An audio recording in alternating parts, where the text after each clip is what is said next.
So I'm going to show you a picture and then we are going to discuss what that picture is and how dangerous it could be for your life. So you just saw that picture. That picture was a cut strip of a 250 milligram of amoxicillin, which is an antibiotic used for bacterial cases. A patient came into my OPD with a history of cough and cold for the past 2 days, history of fever, and he also had throat pain. So he went to a local pharmacy and he was given this medication, और वो भी आधा काट करके 250 milligrams. He was an adult. Approximately his weight was more than 50 kilos.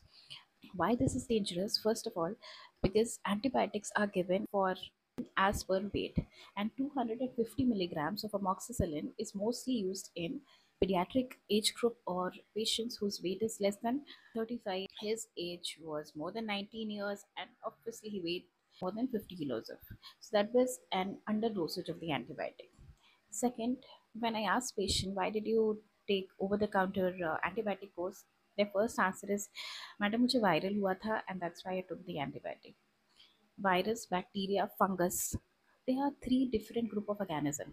तीनों के लिए अलग अलग मेडिकेशन है. वायरस के लिए एंटीवायरल होता है, बैक्टीरिया के लिए एंटीबैक्टीरियल विच इज एंटीबायोटिक किया जाता है, और फंगस के लिए एंटी फंगल लिया जाता है. वायरल केसेस में एंटीबायोटिक यूज़ नहीं करने होते हैं, जो कि हमारे इंडिया में बहुत फ्रीक्वेंटली यूज़ होता है.